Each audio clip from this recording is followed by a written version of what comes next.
Bitcoin क्या है? Bitcoin, M coin, Ethereum या डोज कॉइन, ये सारे ही कॉइन्स अंडर आते हैं क्रिप्टो करेंसी के। क्रिप्टो करेंसी मतलब वो करेंसीज जो डिजिटल फॉर्म में अवेलेबल होती है सिर्फ, और बहुत एनक्रिप्टेड और सिक्योर्ड होती है।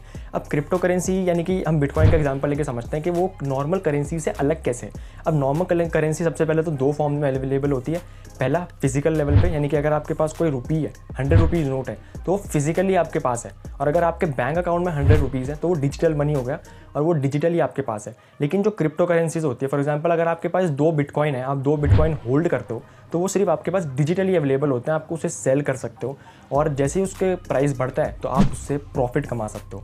बेसिकली यही क्रिप्टो करेंसी होती है। लेकिन इसमें और नॉर्मल चीज़ों में फ़र्क क्या और माइनस क्या होते हैं, जो हमारा अगला क्वेश्चन है कि हु आर माइनस, ये क्रिप्टो करेंसी माइन कौन करता है। अब अगर आपको फॉर एग्जांपल, अगर हम एग्जांपल समझें, तो अगर आपको एक जगह से दूसरी जगह में, यानी कि एक बैंक अकाउंट से दूसरे बैंक अकाउंट में अगर आपको पैसे ट्रांसफ़र करने हैं, तो और सपोजिंगली आपने गूगल पे के यूपीआई से किए, आपने एक पर्सन को 100 रुपीज़ पे करते हो गूगल पे से, और आप उसमें आपके गूगल पे में ऐड है एक वीज़ा कार्ड, तो यहाँ पे 3 बैकग्राउंड वर्कर्स हैं जो बैकग्राउंड में काम करते हैं, यानी कि पहला आपका बैंक, दूसरा वीज़ा कार्ड और तीसरा गूगल पे का यूपीआई। तो अब ये तीनों ही अपने कमीशन के लिए कुछ कुछ पैसे चार्ज करते हैं ट्रांजैक्शन के। फॉर एग्जांपल अगर आप गूगल पे कर रहे हो तो आप उसमें एक डेबिट कार्ड, यानी कि जो हमने अभी एग्जांपल लिया वीज़ा कार्ड यूज़ करते हो, तो वीज़ा का भी एनुअल मेंटेनेंस चार्ज होता है जो बैंक अकाउंट लेता है। लेकिन जब बात आती है क्रिप्टो करेंसी की, तो यहाँ पे कोई भी थर्ड पार्टी इन्वॉल्व नहीं होती। अगर आपको एक जगह से दूसरी जगह पे एक बिटकॉइंस ट्रांसफ़र करने, फॉर एग्जांपल आपको 10 बिटकॉइंस ट्रांसफ़र कर रहे हैं, एग्जांपल के लिए लेते हैं, क्योंकि एक बिटकॉइन की कीमत बहुत ज़्यादा होती है और 10 बिटकॉइन मतलब बहुत ज़्यादा पैसा। लेकिन इसे सिंपल रखने के लिए हम फिगर्स को 10 लेते हैं फिलहाल, कि आप अगर एक जगह से दूसरी जगह 10 बिटकॉइंस ट्रांसफ़र कर रहे हो तो वो कैसे ट्रांसफ़र हो पाएगा, क्योंकि पीछे कोई बैंक अकाउंट नहीं है। आपके जो बिटकॉइंस है वो एक डिजिटल वॉलेट में सिक्योर रहते हैं, ना कि कोई बैंक अकाउंट में, और कोई थर्ड पार्टी इन्वॉल्व भी नहीं होती इस ट्रांजैक्शन पे। और ये वर्क करता है ब्लॉकचेन पे, जो एक बहुत सिक्योर्ड प्लेटफॉर्म है। अब ब्लॉकचेन अगर आपको क्विकली बहुत सिंपल लेवल पे एक्सप्लेन किया जाए तो एक ऐसा ब्लॉकचेन, एक ऐसी टेक्नोलॉजी है जो कोई भी थर्ड पार्टी इन्वॉल्व नहीं करती। फॉर एग्जांपल अगर हमारे पैसे बैंक अकाउंट में है, तो बैंक अकाउंट के पास काफ़ी अथॉरिटीज़ रहती है कि वो आपके अकाउंट बैलेंस चेक कर सके, आपके ट्रांजैक्शंस को फुलफ़िल कर सके, और बहुत सारी चीज़ें वो अपनी तरफ से इनकलकेट कर सकती है आपके अकाउंट पे। लेकिन क्रिप्टो करेंसी के लेवल पे ये सारी चीज़ें पॉसिबल ही नहीं है, क्योंकि ये जो डाटा है वो किसी एक थर्ड पार्टी के साथ शेयर ही नहीं होता है, पर्सन टू पर्सन जाता है और सबके साथ इंडिविजुअली कनेक्टेड रहता है। तो सिंपल लेवल पे ब्लॉकचेन मतलब एक ऐसा प्लेटफॉर्म जो बहुत ज़्यादा सिक्योर है, और इसके जो राइट्स हैं, इस पर जो चेंजेस ला सकता है वो कोई भी नहीं ला सकता। नेक्स्ट टू इम्पॉसिबल है इसे चेंज करना, क्योंकि अगर बैंक अकाउंट की बात करें तो कल को अगर बैंक बंद हो जाता है, या फिर कल को अगर बैंक आपके अकाउंट में कुछ भी छेड़छाड़ कर सके तो वो कर सकता है। लेकिन ब्लॉकचेन के लेवल पे ये पॉसिबल ही नहीं है, ऑलमोस्ट नेक्स्ट टू इम्पॉसिबल इसे चेंज करना। तो ट्रांजैक्शन बहुत सिक्योर हो जाते हैं person A to person B तक।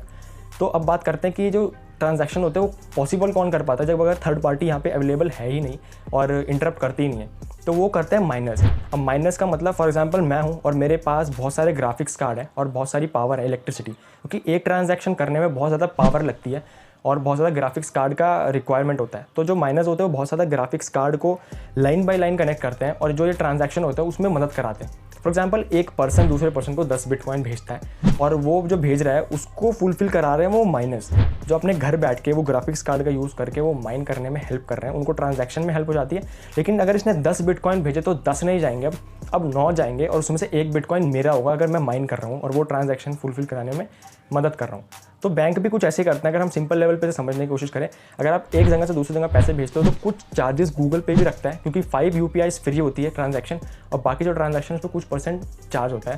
प्लस आप वीज़ा कार्ड जो आप यूज़ कर रहे हो, जो अभी हमने एग्जांपल लिया था, उसका भी एनुअल मेंटेनेंस चार्ज होता है। For example 200 rupees debit card रुपए का यूजुअली चार्ज होता है। ऐसे ही जो ये माइनर्स होते हैं वो अपना कमीशन रखते हैं, कि अगर आपका ट्रांजैक्शन करा रहे तो अपने कमीशन रखते हैं।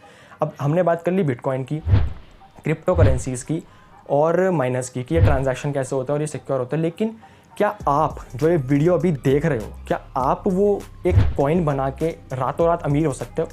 तो इसका आंसर है हाँ, आप हो सकते हो, क्योंकि आजकल बहुत ज़्यादा ऑनलाइन प्लेटफॉर्म्स हैं जहाँ आप अपने कॉइन बना सकते हो। लेकिन ये इतना सिंपल नहीं है।